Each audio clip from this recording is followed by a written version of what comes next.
जय श्री राम मित्रों, आज हम गीता में भगवान श्री कृष्ण और अर्जुन के संवाद की कुछ महत्वपूर्ण और मुख्य बातें आपको बताने जा रहा हूँ। यह बात तब की है जब महाभारत युद्ध के दौरान श्री कृष्ण ने अर्जुन को कुछ उपदेश दिए, जिसके बाद अर्जुन ने युद्ध शुरू की और कौरवों को पराजित कर दिया। महाभारत के युद्ध को बुराई पर अच्छाई की जीत माना जाता है। महाभारत के दौरान भगवान श्री कृष्ण ने अर्जुन को जो उपदेश दिए उसे जीवन का असली सूत्र माना गया है। गीता में इन्हीं उपदेशों के माध्यम से व्यक्ति जीवन की कठिन से कठिन परिस्थितियों का भी हल ढूंढ लेता है। श्री कृष्ण ने समय सबसे बलवान है, कर्म ही पूजा है जैसे कई उपदेश दिए, जिसका विवरण गीता में मिलता है। महाभारत के दौरान अर्जुन को श्री कृष्ण द्वारा दिए गए इन उपदेशों को जीवन का असली सूत्र कहा गया है।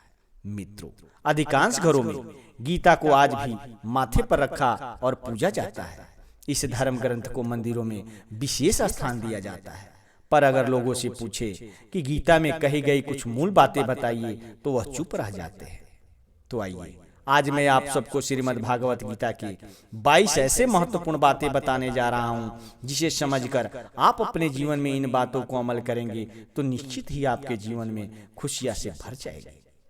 मित्रों, सब कुछ जानेंगे इस वीडियो में, लेकिन आपसे एक छोटा सा रिक्वेस्ट है कि अगर आप इस चैनल पर नए हैं और अभी तक आप इस चैनल को सब्सक्राइब नहीं किए हैं तो प्लीज आप इस चैनल को सब्सक्राइब करके बेल आइकन को दबा लेना, क्योंकि इस चैनल पर इस तरह की नई नई जानकारियां और हिंदू सनातन धर्म से जुड़ी व्रत त्योहार, पूजा पाठ और वेद पुराणों में वर्णित सिद्ध चमत्कारी मंत्रों की वीडियो रेगुलर बेस पर लेकर आता रहता हूं, जिसका नोटिफिकेशन आपको सबसे पहले मिले और आप इसका लाभ प्राप्त कर सके।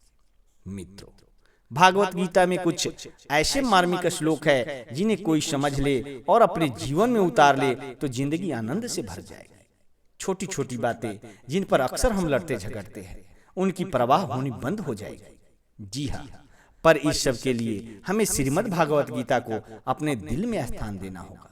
तभी भगवान श्री कृष्ण हमें अपना आशीर्वाद देंगे, जिसे पाकर हम सही जीवन जीना सीखेंगे। आज हम गीता में श्री कृष्ण और अर्जुन के संवाद की कुछ मुख्य बातें आपको बताने जा रहे हैं। मित्रों, गीता के 18वें अध्याय में जीवन का सार है। गीता में कुछ ऐसे गूढ़ रहस्य छिपे हैं जिन्हें समझकर आप कहेंगे, हाँ, वाकई कृष्ण कोई आम व्यक्ति नहीं थे। उनका विराट रूप, उनकी माया को अगर समझना है तो मनुष्य को गीता के समीप हृदय खोलकर आना ही होगा। भागवत गीता पढ़कर आपके मन में सनातन धर्म के प्रति सच्ची आस्था जागृत होगी और धर्म के नाम पर जो कुछ अंधविश्वास समाज में तथा कथित गुरुओं द्वारा फैलाया गया है, आपको उनका ढोंग भी स्पष्ट दिखाई देने लगेगा। तो आइए ध्यान से समझते हैं उन सभी बातों को। मित्रों, गीता में भगवान श्री कृष्ण ने अर्जुन को जो महत्वपूर्ण बातें बताई है, उसमें पहला है निष्काम भाव से ऊंचे कर्म करने की सीख। निष्काम कर्म का मतलब है मन में फल पाने की इच्छा रखे बिना श्रेष्ठ कार्य करना। गीता हमें सीख देती है मनुष्य को जन्म लेने के बाद प्रतिपल कर्म तो करना ही पड़ता है, लेकिन जो इंसान किसी बड़े कार्य को अपना लक्ष्य मानकर उसमें पूरी ताकत लगा देता है, वो फिर सुख दुखों के बंधन से दूर हो जाता है, क्योंकि उसे कर्म से कुछ पाना नहीं होता है। नंबर 2, परिणाम की फिक्र नहीं, सही कार्य में डूबो। भगवान श्री कृष्ण कहते हैं कि परिणाम की फिक्र में नहीं रहना चाहिए। कार्य सही हो, उस कार्य को दिल और लगन के साथ उसमें डूब जाना चाहिए। हम लोग प्रयास से ज्यादा परिणामों की फिक्र करते हैं। हम नहीं जानते खेल, पढ़ाई या जीवन के किसी भी क्षेत्र में किसने कितनी मेहनत की। हम बधाई सिर्फ परिणाम के आधार पर देते हैं। और कृष्ण भी धर्म युद्ध में खड़े अर्जुन से गांडी उठाकर लड़ने के लिए कहते हैं, पर कृष्ण यह नहीं कहते कि युद्ध करो ताकि इसे जीतकर हस्तिनापुर की राजगद्दी पर बैठकर सुख को भोगो। तुम बस युद्ध करो, क्योंकि इस समय तुम्हारा यही धर्म है। तुम चाहे युद्ध में विजयी हो या शहीद हो जाओ, तुम मेरी शरण में आ जाओगे। जो नंबर 3 है, चोर है वह जो अपने खातिर जी रहा है। चोरी करने का अर्थ यह नहीं कि आप दूसरों का हिस्सा न खाएं, बल्कि यदि आप अपने कमाए गए धन, योग्यता और अन्य साधनों का इस्तेमाल सिर्फ अपना पेट भरने के लिए कर रहे हैं और सुख पाने के लिए कर रहे हैं, तो गीता में इसे पाप कहा गया है। इसकी बजाय व्यक्ति को अपने संसाधनों का उपयोग जीवन के किसी ऊंचे कार्य में समर्पित कर देना चाहिए। फिर उसके बाद जो बचे उसे प्रसाद के रूप में ग्रहण करना चाहिए। भगवान कृष्ण अर्जुन को जो चौथी बात बताते हैं वह कहते हैं यज्ञ का अर्थ निष्काम कर्म से है। गीता में कई बार आपको यज्ञ, आहुति जैसे शब्द देखने या सुनने को मिलेंगे, पर यहाँ पर यज्ञ से आशय धुआं, लकड़ी, अग्नि इत्यादि से नहीं है। यहाँ पर इन शब्दों का विशेष अर्थ है। गीता में यज्ञ से तात्पर्य निष्काम कर्म से है, यानी श्रेष्ठ कार्य जिसमें आप अपनी ऊर्जा, समय और पैसे की आहुति देकर उसे करने में पूरी मेहनत से डूब जाए। जो नंबर 5 है, मेरी शरण में आ जाओ, चिंता मुक्त हो जाओगे। भगवान श्री कृष्ण अर्जुन से कहते हैं मेरे शरण में आ जाओ, आपको सारी चिंताएं दूर हो जाएगी, आप चिंता से मुक्त हो जाओगे। गीता में अर्जुन को साफ साफ कृष्ण कहते हैं कि सब धर्मों को त्याग करके तुम मेरी शरण में आ जाओ, मामेकम शरणम। जब तुम पूरी निष्ठा के साथ धर्म की खातिर जीवन जियोगे तो तुम्हारे सुख और दुख दोनों मुझे समर्पित हो जाएंगे। पर हम सब उसका उल्टा करते हैं। हम कृष्ण की ओर जाने की बजाय अपने मन को खुश करने के लिए ही कर्म करते हैं, जिससे हमें दुख ही मिलता है। नंबर 6, विचार, वृत्ति और आत्मा। हमारे मस्तिष्क में आने वाली सभी ख्याल हमारे वृत्तियों से जुड़े होते हैं। इसलिए अगर कोई ख्याल बार बार हमारे दिमाग में आता है तो सोच सोच कर हम उस ख्याल को नहीं मिटा सकते, क्योंकि विचारों पर वृत्तियां भारी पड़ती है। जैसे आपको वासना के विचार आ रहे हैं तो आप जितना वासनाओं के विषय पर सोचेंगे उतनी ही समस्या बढ़ती है। इसलिए किसी भी वृत्ति पर मात्र आत्मा ही भारी पड़ती है। नंबर 7, कर्म से पूर्व ज्ञान। भागवत गीता में अर्जुन और श्री कृष्ण के बीच संवाद के दौरान अर्जुन कई बार श्री कृष्ण से पूछते हैं कि अब आप ही बता दीजिए मैं क्या करूं, कैसे अपनी बुद्धि स्थिर रखूं। एक ज्ञानी व्यक्ति के क्या लक्षण है, वह किन किन कार्यों को करता है। जवाब में श्री कृष्ण कहते हैं अगर बिना ज्ञान के किसी भी कर्म को आपने किया तो वह मूर्खता होगी, लेकिन जो कर्म आप अपनी समझ बोध से करने का निर्णय लेते हैं वह कार्य श्रेष्ठ है। नंबर 8, कर्म कांड नहीं ज्ञान कांड की तरफ बढ़े। जब अर्जुन युद्ध ना करने के पक्ष में तर्क देते हुए कहते हैं कि अगर युद्ध करते हुए कौरव मारे गए तो उनकी पत्नियों का क्या होगा, फिर वह किसी और जाति या कुल में शादी कर लेगी, इससे वर्ण संकर पैदा होगा और धर्म का नाश हो जाएगा। श्री कृष्ण कहते हैं अर्जुन, इन कर्म कांडों ने तुम्हारी बुद्धि हर ली है, तुम सब इन सब का त्याग करो। इस समय तुम्हारा एकमात्र धर्म है युद्ध करना। नंबर 9, आत्मा न जन्म लेती है न मरती है। आजकल कई सारे तथाकथित गुरुओं द्वारा अध्यात्म के नाम पर आत्मा के जरिए लोगों को बहुत सारे बातें अपनी अपनी समझ के अनुसार बता रहे हैं। कोई कहता है आत्मा उड़ रही है, तो कोई कहता है मुझे आत्मा का एहसास हुआ है। लेकिन भगवान श्री कृष्ण श्रीमद् भागवत गीता में साफ साफ शब्दों में बताते हैं कि आत्मा ना कभी जन्म लेती है, ना कोई उसे नाश कर सकता है, ना उसे नष्ट किया जा सकता है, ना उसे बनाया जा सकता है। तो भला बताइए उसे कैसे हमारी इंद्रियां देख सकती है या महसूस कर सकती है।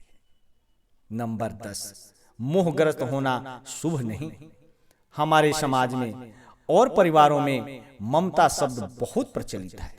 हमें लगता है मोह ममता बहुत जरूरी है।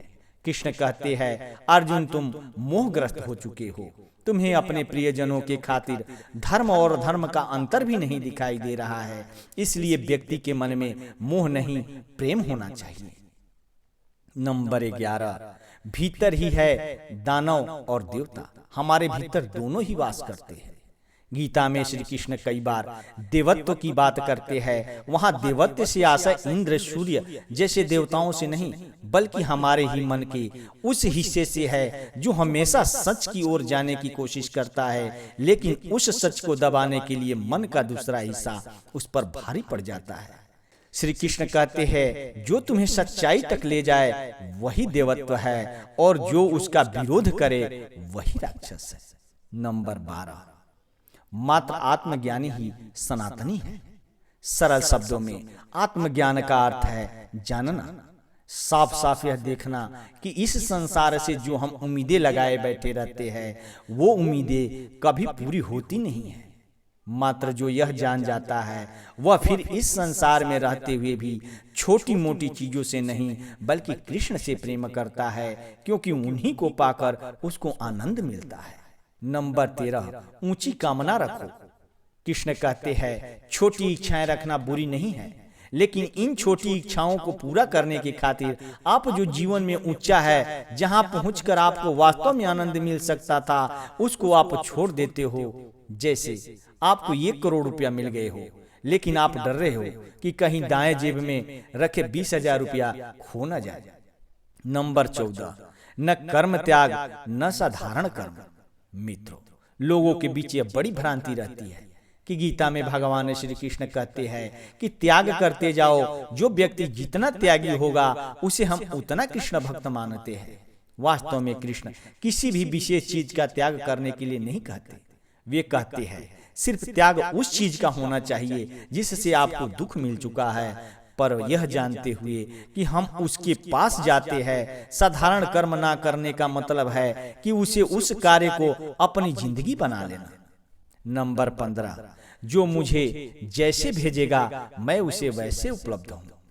कृष्ण अर्जुन के बीच संवाद जब आगे बढ़ता है तो श्री कृष्ण कहते हैं कि यह तुम पर निर्भर करता है कि तुम्हें मेरी माया चाहिए या मैं चाहिए। जिन्हें मेरी माया अच्छी लगती है मैं उनकी मनोकामना पूरी करके उन्हें वह दे देता हूँ, और जिन्हें मुझसे प्रेम है मैं उनके लिए सदैव उपलब्ध हूँ। नंबर 16, शरीर से आगे है चेतना। चेतना यानी मन, जो लगातार इस जगत में शांति पाने की कोशिश में लगा हुआ है। कभी यहाँ जाना, कभी वह काम कर लेना, कभी सो जाना इत्यादि। कर्म कोई भी हो, उसके पीछे हमारा लक्ष्य होता है हमें शांति मिलना। इसलिए श्री कृष्ण कहते हैं तुम जानवरों की भांति एक शरीर नहीं हो, तुम एक चेतना हो जिसे आत्मा तक पहुंचे बगैर चैन नहीं आएगा। आत्मा तक पहुंचने का अर्थ है खुद को अपनी संभावना के अनुसार किसी ऊंचे कार्य के प्रति सुपुर्द कर देना। नंबर 17, स्थित प्रज्ञ हो जाओ। भगवान श्री कृष्ण कहते हैं स्थित प्रज्ञ हो जाओ अर्जुन। अपनी इच्छा और कामनाओं का त्याग करके जिस इंसान की बुद्धि आत्मा में स्थित हो जाए, यानी जो व्यक्ति अपने मन के कहने से नहीं बल्कि आत्मा यानी सत्य के पथ पर चले, मात्र वही स्थित प्रज्ञ है। ऐसे इंसान को सुख दुख मोह इत्यादि से नहीं हराया जा सकता। नंबर 18, संसाधनों का सही उपयोग। गीता में भगवान श्री कृष्ण कहते हैं कि भोगी लोग संसाधनों का प्रयोग अपने स्वार्थों को पूरा करने के लिए करते हैं, सुख की आशा में अपने संसाधनों को खर्च करते हैं। लेकिन जो व्यक्ति अपनी ऊर्जा, पैसे, समय इत्यादि संसाधनों का प्रयोग बिना फल की इच्छा के किसी सार्थक कार्य के लिए करता है, ऐसे व्यक्ति मेरे शरण में आ जाता है। नंबर 19, कृष्ण हर क्षेत्र में है। हमें लगता है जो व्यक्ति धार्मिक है वह सिर्फ धर्म की शिक्षा दे सकता है, लेकिन कृष्ण का जीवन हमें यह सिखाता है कि वह हर क्षेत्र में मौजूद थे। वह युद्ध के मैदान में अर्जुन के सारथी है तो बाहर अर्जुन के एक भाई और मित्र के रूप में उपस्थित है। वे राजनीति भी जानते हैं और युद्ध नीति भी। आप खुद से पूछे, क्या आप जीवन के किसी क्षेत्र से भाग तो नहीं रहे हैं? नंबर 20, कृष्ण हमसे दूर नहीं है। श्री कृष्ण ना तो किसी विशेष स्थान पर मौजूद है और न ही किसी मंदिर में। श्री कृष्ण हमारे भीतर सदैव आत्मा यानी सत्य के रूप में मौजूद है। मन का वह हिस्सा जो आपको अधर्म के विरुद्ध लड़ने के लिए और सच का साथ देने को कहता है वही कृष्ण है। इसलिए जो व्यक्ति आत्मज्ञानी हो जाता है वह अंदर से कृष्णमय हो जाता है। नंबर 21, बोधवान बनो। अर्जुन चाहते हैं श्री कृष्ण उन्हें कोई लक्षण बता दे ताकि उन्हें पता चल जाए कि फलाना काम करने से कोई ज्ञानी है, परंतु कृष्ण कहते हैं आत्मज्ञानी बनो, खुद को और इस संसार को जानो। ऐसा इंसान कुछ भी कर्म करेगा वह श्रेष्ठ होगा। वही दूसरी तरफ बिना समझ के किया गया कार्य आपको अंधेरे की तरफ ले जाएगा। बोध के साथ साथ करुणा और प्रेम भी आता है। नंबर 22, कर्म योगी बनो। कुछ पाने की आशा के बगैर जो व्यक्ति निरंतर किसी ऊंचे सत्य कार्य में डूबा हुआ है वह निष्काम कर्म योगी है। उसे नहीं पता इस काम का क्या परिणाम आएगा, मुझे हानि होगी या लाभ होगा, बस वह कर रहा है क्योंकि वह सही है। पर हम राधे राधे हरे कृष्ण का भजन तो खूब करते हैं, लेकिन निष्काम कर्म में डूबकर कृष्ण को पाने की चेष्टा बिल्कुल नहीं करते। मित्रों, हमें आशा ही नहीं बल्कि पूर्ण विश्वास है कि भगवान श्री कृष्ण के द्वारा अर्जुन को बताए गए बातें आप सबको समझ में आ गया होगा। मित्रों, अगर हम गीता में बताए गए बातों को अपने जीवन में अमल करें तो निश्चित ही हमारे जीवन में सुख शांति और समृद्धि से भर जाएगा। मित्रों, यह जानकारी आपको कैसी लगी? अगर आपको अच्छा लगा हो तो प्लीज चैनल को सब्सक्राइब करके एक लाइक जरूर करना और कमेंट में जय श्री कृष्ण जरूर लिखना। धन्यवाद।